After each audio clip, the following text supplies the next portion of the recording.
그날 저는 집을 팔았습니다. 어머니, 이게 뭐예요?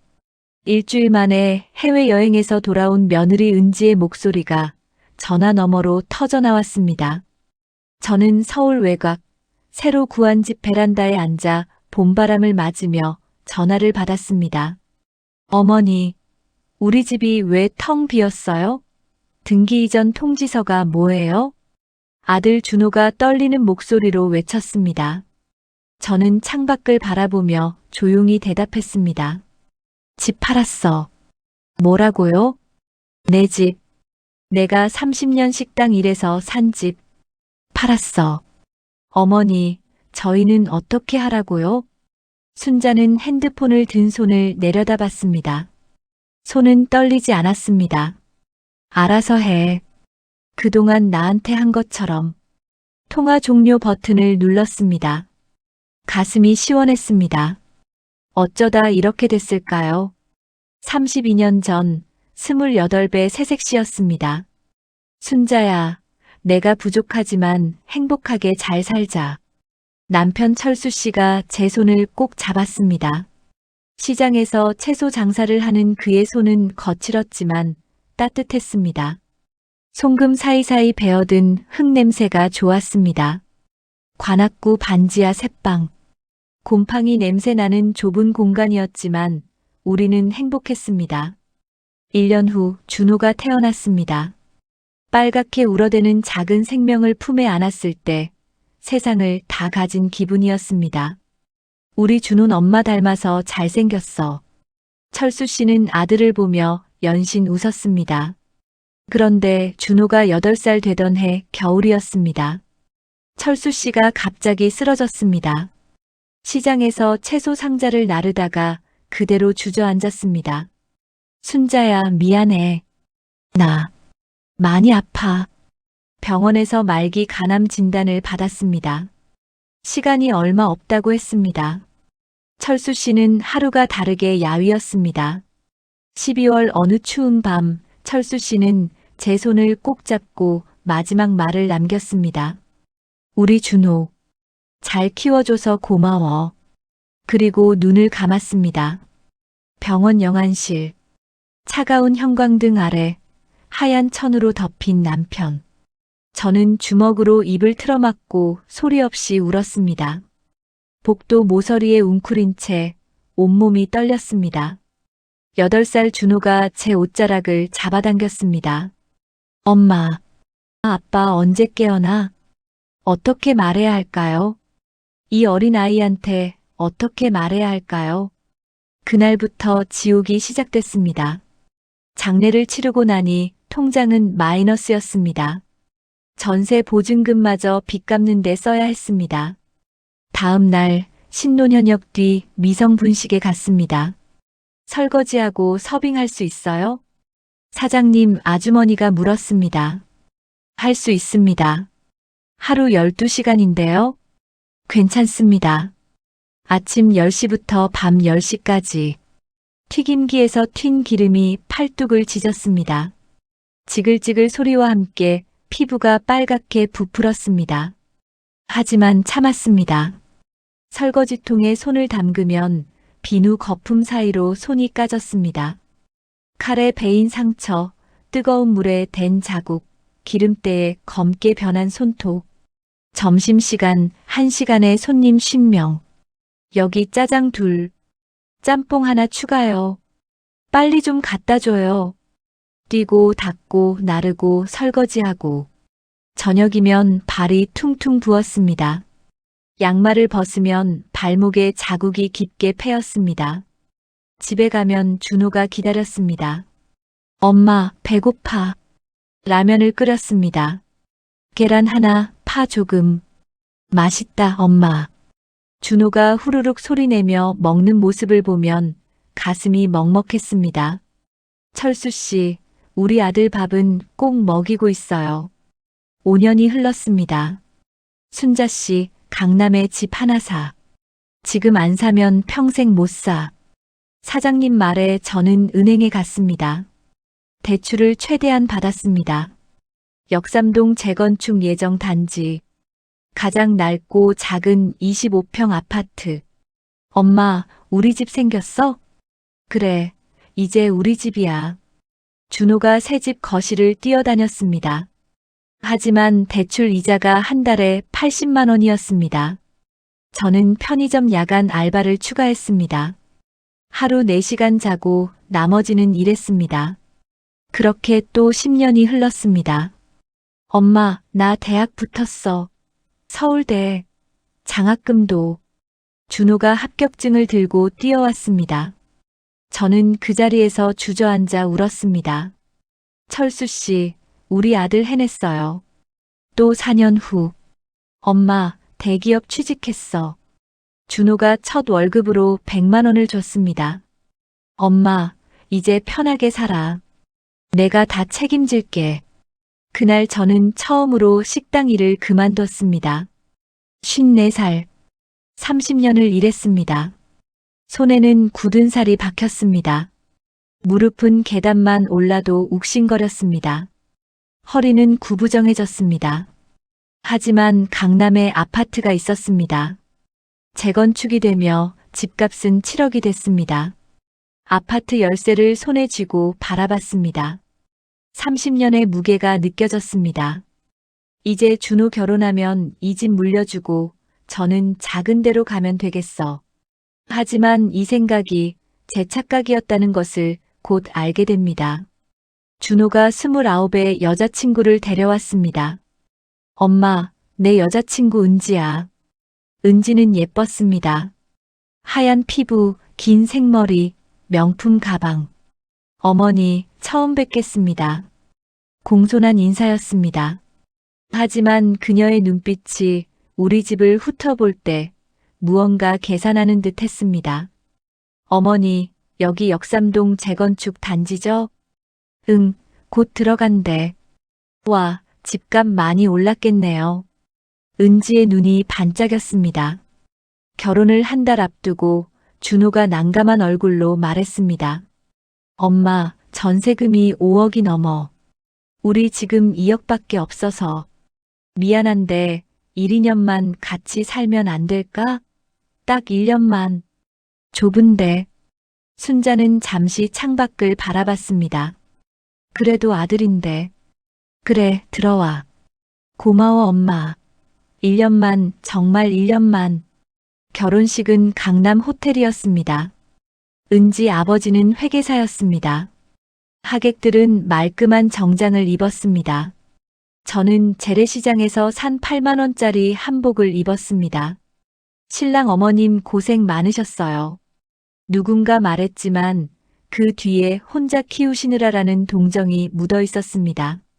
저는 안방을 내주고 작은 방으로 들어갔습니다. 3평도 안 되는 북쪽 방. 햇빛도 잘 안 들었습니다.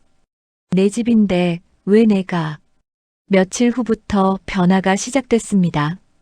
거실에서 은지와 준호의 대화가 들렸습니다. 여보, 이 소파 진짜 낡았다. 우리 새로 살까?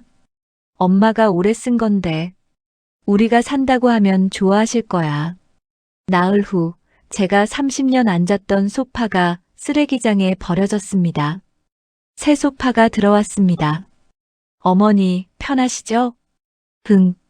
TV도 바뀌었습니다. 식탁도 바뀌었습니다. 커튼도 바뀌었습니다. 어머니, 이 사진들 너무 오래됐는데요. 우리 새로 찍어서 거실에 걸어요. 벽에 걸린 가족 사진들이 내려졌습니다. 철수 씨와 찍은 결혼 사진, 준호 돌잔치 사진, 초등학교 입학식 사진, 모두 제 작은 방 구석으로 들어갔습니다. 하나둘씩 제 흔적이 지워졌습니다. 내 집인데 왜 이렇게 되는 거지? 그리고 그 순간 깨달았습니다. 제가 이 집의 주인이 아니라 손님이 되어가고 있다는 것을. 3개월이 지났습니다. 어느 주말 저는 김치를 담그기로 했습니다. 30년 담가온 김치. 준호가 제일 좋아하는 김치였습니다. 새벽 5시에 일어났습니다. 재래시장에 가서 배추 20포기를 샀습니다. 무거운 배추를 들고 집까지 왔습니다. 무릎이 욱신거렸지만 참았습니다. 배추를 하나씩 다듬었습니다. 누런 잎을 떼어내고 반으로 갈라 소금물에 담갔습니다. 8시간 동안 3번씩 뒤집어줬습니다. 양념을 만들었습니다. 고춧가루, 젓갈, 다진 마늘, 생강, 파. 손으로 조물조물 버무렸습니다. 고춧가루가 손톱 사이로 파고들어 따가웠습니다. 배추에 양념을 한 장 한 장 정성스럽게 발랐습니다. 허리를 굽혀 꼬박 3시간. 허리가 끊어질 것 같았습니다. 김치통에 차곡차곡 담았습니다. 준호가 좋아하겠지. 다음 날 아침. 준호야, 엄마가 김치 담갔어. 맛있게 먹어. 와, 고마워 엄마. 준호가 김치를 한 입 먹었습니다. 맛있다. 그런데 점심때였습니다. 저는 부엌에서 설거지를 하고 있었습니다. 쓰레기통 뚜껑을 열었을 때 제가 담근 김치가 비닐봉지에 담겨 버려져 있었습니다. 거실에서 은지 목소리가 들렸습니다. 어머니, 이 김치 너무 짜요. 요즘 사람들은 싱겁게 먹거든요. 은지는 마트에서 산 김치를 냉장고에 넣고 있었습니다. 제가 새로 샀어요. 이게 더 맛있어요. 순자는 쓰레기통을 바라봤습니다. 천천히 뚜껑을 닫았습니다. 아, 그래. 그날 밤 은지가 친구와 통화하는 소리가 작은 방까지 들렸습니다. 시어머니가 김치를 담그셨는데 너무 짜더라. 나 짜게 못 먹잖아. 그래서 버리고 새로 샀지. 하하, 그러게. 요즘 누가 그렇게 짜게 담가. 근데 서운해하실까봐 표정 관리하느라 힘들었어.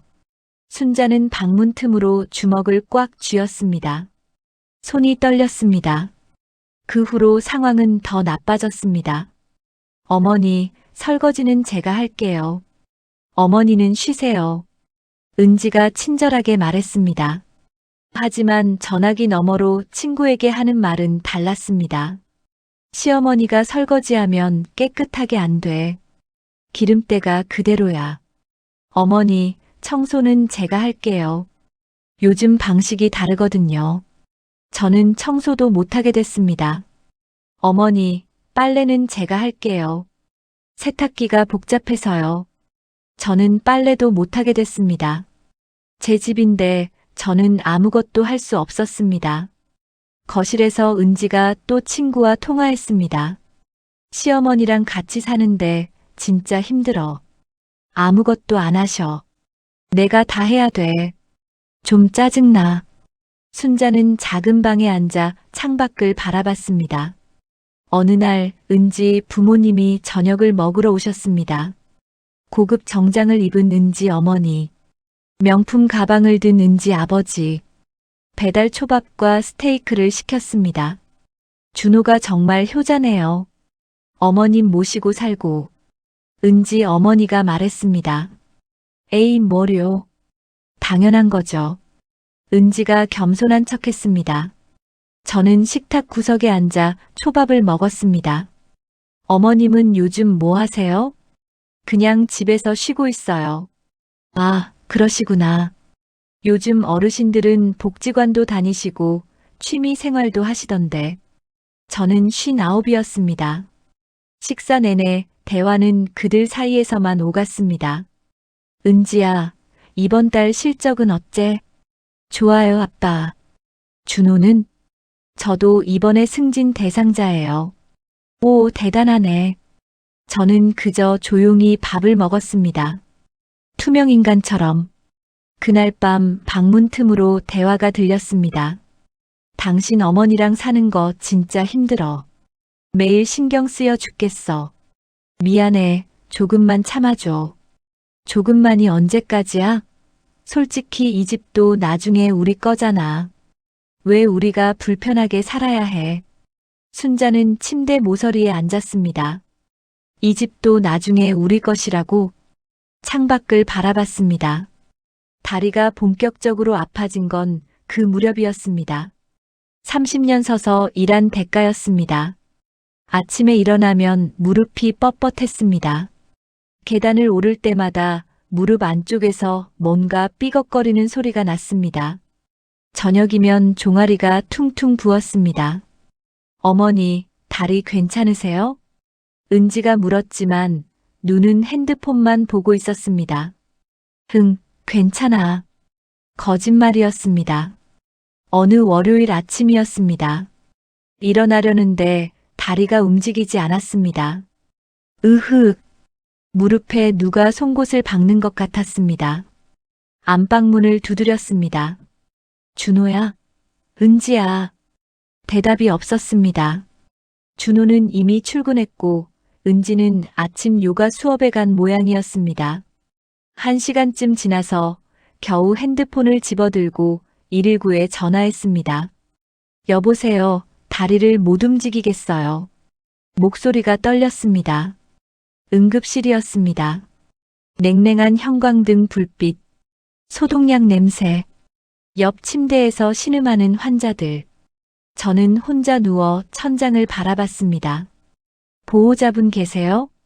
젊은 간호사가 물었습니다. 연락 안 되세요? 회사에 있어서.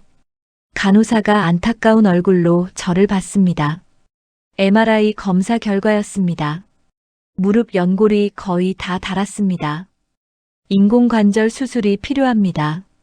의사 선생님이 엑스레이 사진을 가리키며 말했습니다. 보호자분과 상의하세요. 네.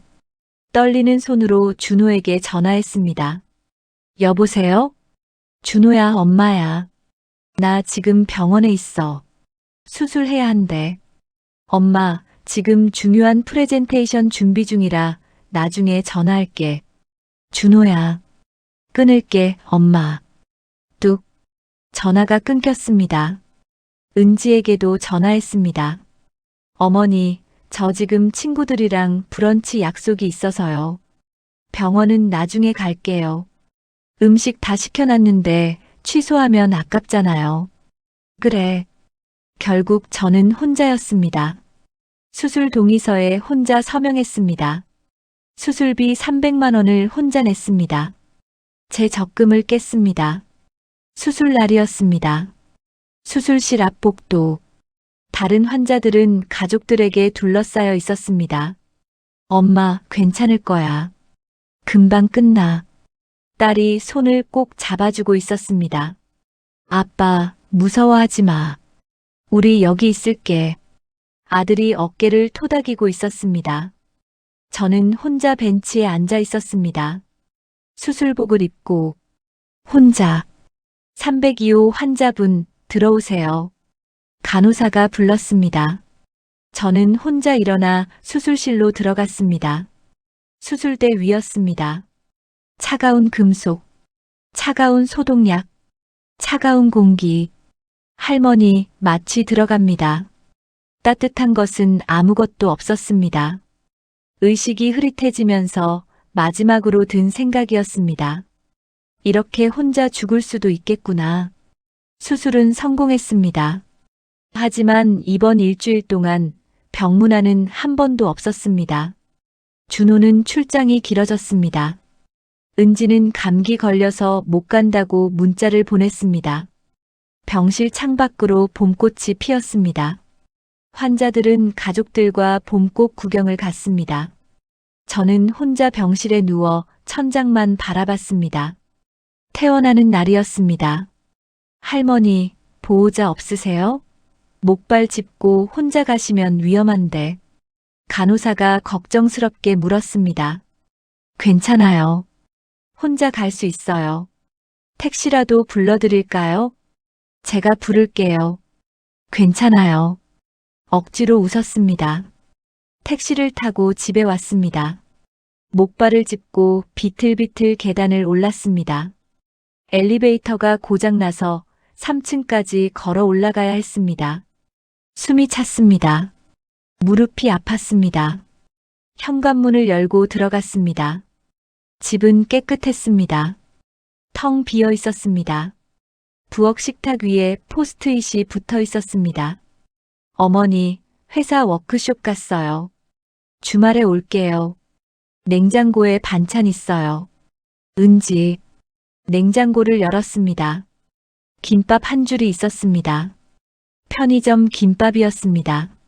순자는 작은 방으로 들어갔습니다. 이불 속에 파묻혔습니다. 다음 날 저녁 준호가 돌아왔습니다. 엄마, 수술 잘 됐어? 미안해, 출장이 길어져서. 응, 잘 됐어. 은지가 잘 챙겨줬지? 응. 거짓말이었습니다. 순자는 창밖을 바라봤습니다. 그날 밤 저는 결심했습니다. 이제 그만하자. 더는 이렇게 못 살아. 수술 후 2달이 지났습니다. 다리는 조금 나아졌습니다. 하지만 마음은 더 망가졌습니다. 어느 토요일 아침이었습니다. 거실에서 은지와 준호가 노트북을 보고 있었습니다. 여보, 괌 여행 어때? 6박 7일. 좋은데? 우리 휴가 내서 가자. 리조트도 좋고 가격도 괜찮네. 이거 예약할까? 응, 해. 우리 오랜만에 여행. 너무 좋아. 저는 방에서 그 대화를 들었습니다. 가족 여행이면 좋겠다. 저도 평생 비행기 한 번 못 타봤는데. 저녁 식사 때였습니다. 저는 용기를 내서 물었습니다. 준호야, 여행 간다며? 언제 가? 아, 다음 주에. 휴가 냈어. 그래. 엄마도 같이 가는 거지. 순간 거실이 조용해졌습니다. 숟가락 놓는 소리만 덜컹 울렸습니다. 준호와 은지가 눈빛을 교환했습니다. 어머니. 은지가 차갑게 말했습니다. 이번 여행은 저희 둘이서만 가려고요. 아, 그래. 엄마가 끼면 불편하겠지. 그게 아니라 우리도 신혼여행 제대로 못 갔었거든요. 신혼여행? 결혼한 지 2년이 넘었는데 엄마는 평생 비행기도 못 타봤는데 바다도 보고 싶고 목소리가 떨렸습니다. 어머니, 은지의 목소리가 높아졌습니다. 저희도 저희 삶이 있잖아요. 맨날 어머니 모시고 살면 저희는 언제 저희 삶을 살아요? 은지야. 준호가 말렸지만 은지는 멈추지 않았습니다. 솔직히 말씀드릴게요. 어머니 계시면 불편해요. 뭘 하든 눈치 보여요.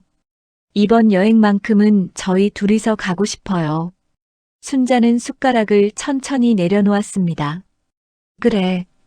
방으로 들어갔습니다. 뒤에서 준호 목소리가 들렸습니다. 은지야, 너 너무 심한 거 아니야? 심하긴 뭐가 심해. 사실을 말한 건데. 당신은 맨날 어머니 편만 들어. 그날 밤이었습니다. 방문 틈으로 또 대화가 들렸습니다.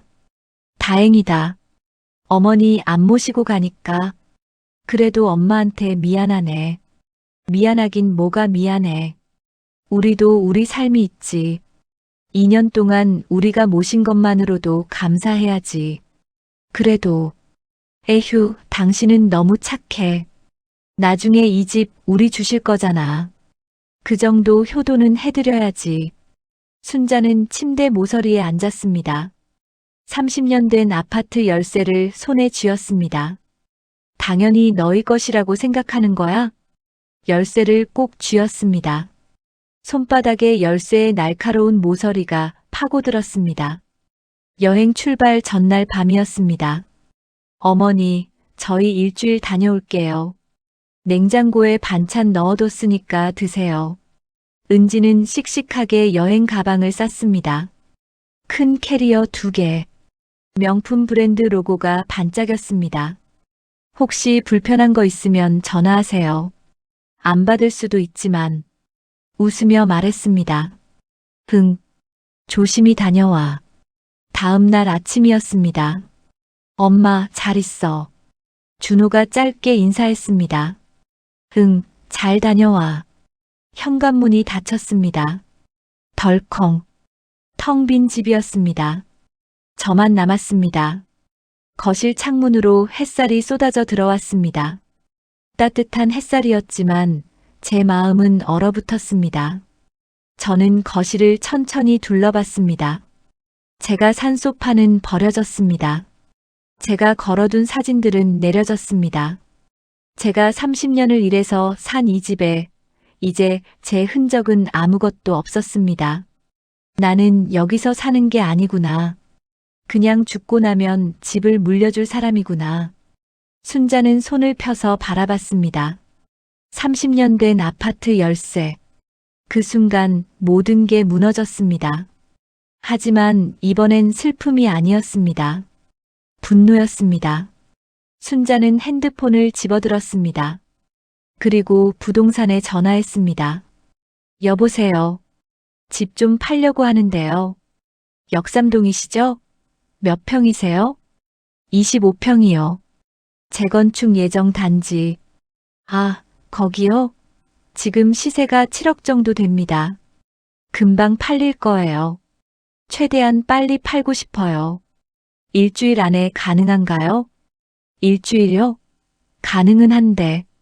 급전 매물로 5천만 원 깎아 대신 현금 거래로 이번 주 안에 계약하고 싶어요. 그럼 내일 당장 매물 올리겠습니다. 전화를 끊었습니다. 손이 떨렸습니다. 하지만 후회는 없었습니다. 1일차 월요일, 부동산 사무실에 갔습니다. 어머님, 여기 계약서에 서명하시면 됩니다. 얼마나 빨리 팔릴까요? 급전 매물이라 오늘 내로 문이 들어올 겁니다. 집에 돌아와 방을 둘러봤습니다. 30년의 흔적들이었습니다. 준호 어렸을 때 그림, 철수 씨 사진, 낡은 앨범, 하나씩 작은 박스에 담았습니다. 전화벨이 울렸습니다. 어머님, 벌써 계약 들어왔어요. 현금 매수해요. 수요일에 계약 가능하대요. 좋습니다. 2일차 화요일, 여행사에 갔습니다. 혼자 가는 여행 상품 있나요? 네, 제주도 3박 4일 어떠세요? 좋아요. 목요일 출발로 해주세요. 집에 돌아와 여행 가방을 꺼냈습니다. 30년 전 철수 씨와 신혼여행 갈 때 샀던 가방이었습니다. 먼지를 털어내니 낡은 가죽 냄새가 났습니다. 철수 씨, 이제 저 혼자 여행 가요. 옷을 챙겼습니다. 많이 챙기지 않았습니다. 새로 시작할 거니까. 3일차 수요일, 부동산에서 계약했습니다. 어머님, 계약금 7천만 원 입금됐습니다. 잔금은 금요일에 받으시면 됩니다. 감사합니다. 서울 외곽 부동산에 전화했습니다. 작은 집 하나 구하고 싶은데요. 혼자 살 거예요. 예산이 어떻게 되세요? 2, 3억 정도요. 햇빛 잘 드는 곳으로요. 좋은 매물 있습니다. 빌라인데 5층 옥탑방이에요. 전망 좋고 햇빛 잘 들어요. 사진이 왔습니다. 작았지만 따뜻해 보였습니다. 창문이 컸습니다. 작은 베란다도 있었습니다. 이걸로 할게요. 집으로 돌아와 편지를 썼습니다. 준호야, 엄마가 너무 갑자기 이러는 것 같아서 미안하구나. 하지만 엄마도 생각할 시간이 필요했어. 이 집은 엄마가 30년을 식당에서 일해서 산 집이야. 손에 기름 묻히고 무릎 망가뜨려가며 산 집이야. 너희한테 물려주려고 했는데 생각이 바뀌었어. 엄마도 엄마 인생이 있더라. 집은 팔았고 엄마는 새로운 곳에서 새로 시작할 거야. 너희끼리 이제까지처럼 잘 살아라. 엄마한테 미안해하지 마. 엄마는 이제 괜찮아. 건강하게 살아. 엄마가 편지를 봉투에 넣었습니다. 식탁 위에 놓았습니다. 그 옆에 등기 이전 통지서를 나란히 놨습니다. 목요일 아침 일찍 일어났습니다. 가방을 들고 집을 나섰습니다. 현관문을 잠그면서 마지막으로 집을 돌아봤습니다. 30년 동안 고마웠어. 이제 안녕. 공항으로 향했습니다. 평생 처음 타보는 비행기였습니다. 체크인 카운터에서 보딩 패스를 받았습니다. 손이 떨렸습니다. 내가 지금 뭘 하는 거지? 이게 맞나? 하지만 돌아가지 않았습니다. 5일차 금요일. 제주도는 아름다웠습니다. 바다가 푸르렀습니다. 하늘이 높았습니다. 혼자 해변을 걸었습니다. 파도 소리가 귓가에 가득 찼습니다. 이게 자유구나. 가슴이 먹먹했습니다. 하지만 이번엔 슬픔이 아니었습니다. 해방감이었습니다. 부동산에서 전화가 왔습니다. 어머님, 잔금 입금 완료됐습니다. 6억 3천만 원 들어왔어요. 감사합니다. 6일차 토요일. 제주도 카페에 앉아 커피를 마셨습니다. 창밖으로 바다가 보였습니다. 핸드폰이 울렸습니다. 서울 외곽 부동산이었습니다. 어머님, 계약 완료됐습니다. 언제 입주하세요? 내일 들어갈게요. 7일차 일요일. 제주도에서 서울로 돌아왔습니다. 새 집으로 갔습니다. 5층 옥탑방. 작았지만 햇살이 가득했습니다. 창문이 커서 하늘이 보였습니다. 이삿짐은 박스 서너 개뿐이었습니다. 30년의 삶이 그 안에 들어갔습니다. 저녁 작은 식탁에 앉아 라면을 끓여 먹었습니다. 이제 시작이야. 그때 핸드폰이 울렸습니다. 준호였습니다. 엄마, 지금 어디야? 집이 왜 이래? 다급한 목소리였습니다. 저는 새집 베란다에서 창밖을 바라보며 조용히 대답했습니다. 응, 여행 잘 다녀왔니? 여행은 무슨? 엄마, 등기 이전 통지서가 뭐야? 집이 왜 텅 비어 있어? 편지 안 봤어? 봤어. 그래서 놀란 거잖아. 그래. 그럼 다 알겠네. 엄마, 왜 이래? 우리한테 한마디 상의도 없이? 너희는 내가 수술 받을 때 한마디라도 했니? 엄마. 준호야, 그 집은 엄마 집이야. 엄마가 30년 일해서 산 집이야. 그래도 너희는 이미 그 집이 너희 것이라고 생각했잖아. 다 들었어. 침묵이 흘렀습니다. 엄마는 아직 안 죽었어. 엄마도 엄마 인생 살고 싶어. 엄마, 지금 어디야? 새 집. 엄마 집. 작지만 햇빛 잘 들어. 엄마, 우리 다시 같이 살자. 이번엔 제대로 모실게. 아니야. 이제 안 돼. 엄마. 준호야, 엄마가 너무 오래 너희 눈치 봤어. 내 집에서 말이야. 엄마, 정말 미안해요. 순자는 창밖을 바라봤습니다. 하늘이 높았습니다. 미안해하지 마. 그냥 너희끼리 잘 살아. 엄마는 괜찮아. 오히려 지금이 제일 편해. 끊을게. 전화를 끊었습니다. 손이 떨리지 않았습니다. 가슴이 시원했습니다. 그날 밤 작은 베란다에 나가 앉았습니다. 별이 보였습니다. 철수 씨, 저 이제 괜찮아요. 혼자서도 괜찮아요.